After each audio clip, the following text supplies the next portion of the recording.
Welcome to the story room. I have an unusual tale for you called Both. I'm dead. Both of us are. Me and my girlfriend. Even up till now, I can hear her whisper in my head. And it continues to torment me. She's in hell, and I'm here in the middle of nowhere, with only infinite whiteness surrounding me in all directions. My God, please save us.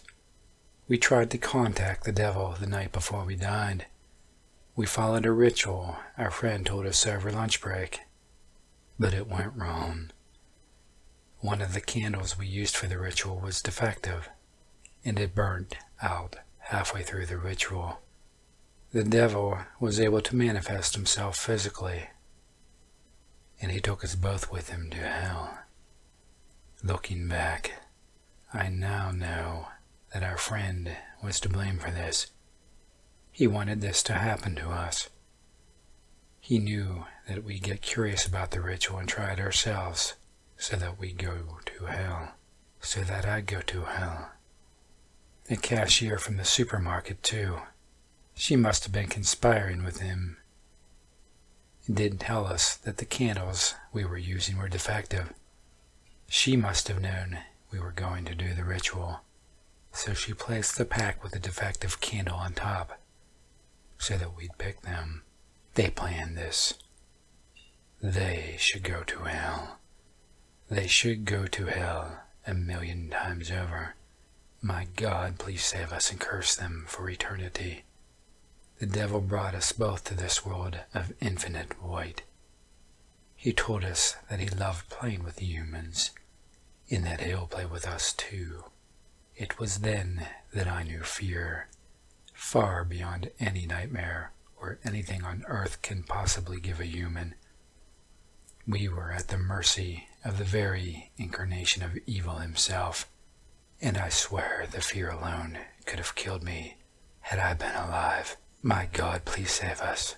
He told us that he'd send one of us to hell, and the other would have to go through a lot of pain, but not quite hell.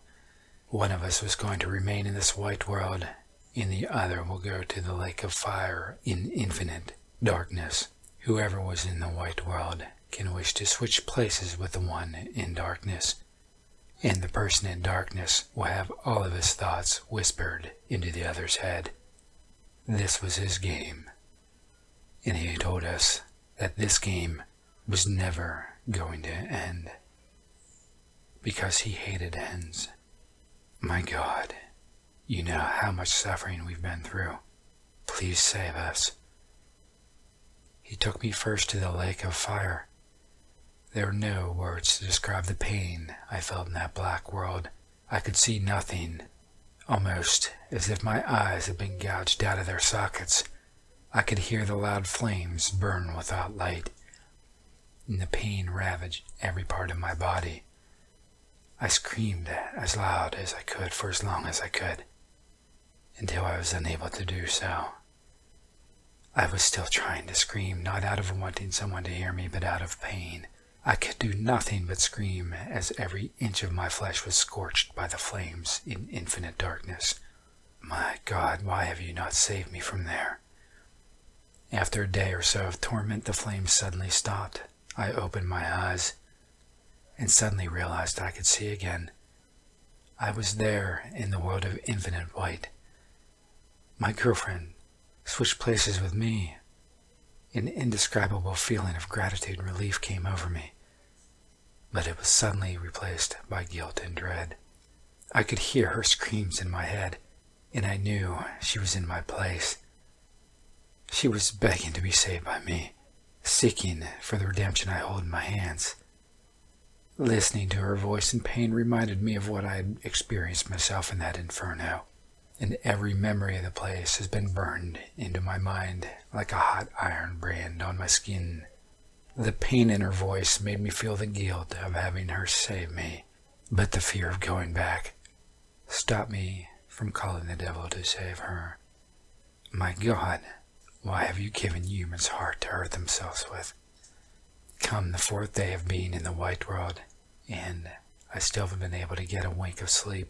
Brief periods of giving in to drowsiness came to me in time and time again, but her screams would turn my rest into nightmares, and I'd suddenly wake up to remember what torment it is that I'm in. I'd have visions of her locking me up in that lake of fire and returning to her daily life as if nothing has happened, leaving me to suffer there for eternity. I wanted to save her from her pain, but the fear keeps me paralyzed and unable to do so. I've tried begging for the devil to get us out of here, but he's not yet answered, for I know that he's only interested in seeing us suffer, and will only answer to me once I tell him I'll go back to that inferno. My God, when will this trial of yours finally end? By the seventh day, her screams of pain have quieted down a little. Occasionally I'd hear her cries for redemption, but more often than not, I'd be hearing far worse things from her. She was cursing me with resentment and anger in her voice. She wanted me to get her out of there very badly. She'd express her deep hatred for me, cursing me, shaming me, blaming me for my cowardice, and not letting her go free from that place. I'd remember the times when we were happy, the times we were together, the times when we thought we were inseparable, back when we were alive, back when I believed we were truly meant to be together, with nothing able to break what it is we had together. But now, all this time seemed like distant dreams from where I am today. Now that I live through the endless pain from ripping apart the bonds which used to make the entirety of me, I have truly understood the true meaning of loss. I thought that our love could transcend all barriers, but alas, love does not survive through the pain. As I listen to her endless curse in our relationship, our experiences in the entirety of me, I feel the pain she goes through in the dark world. Oh, God, why is love so fragile? Today marks the 10th day of the two of us being trapped here. I still cannot find the strength in me to set her free, for fear and sadness are devouring what's left of my humanity. But she no longer curses me. She no longer screams or weeps or threatens me. She whispers into my head sweet words, but I know that those words are loaded with poison. She tells me that she's found a way out of this place. She tells me that she knows how she can keep me safe. She tells me that she loves me, and that I should show her how much I love her. She tells me that she can give me rest from everything that has been tormenting me. She tells me that she can give me the peace I long for, the peace I have not found in this place ever since we arrived. The words are sweet, but the intent is deadly. All she wants me to do is get her out of there. And I know that all she has said to convince me has been a lie. I know that she just wants to abandon me in that world of pain and darkness and leave me there forever, while she stays in this world of endless white. I know that with my mind, but somehow my heart wants her out of there. My heart wants to believe her, not because of love or trust or anything of that sort. It's because I don't want to be here any longer. I'm too tired to think about anything at all, for I've already experienced all kinds of pain in this white world I'm in. There's no longer any hope of getting out, and there's nothing good left for me here any longer.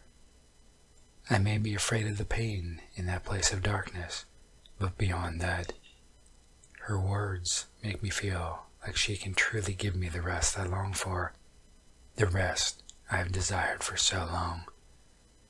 Of all my prayers, you have answered none, but this time I beg you, please listen to your son, for the last who ever asked is what the devil did not tell. Of the two worlds he's been in, which one truly was hell?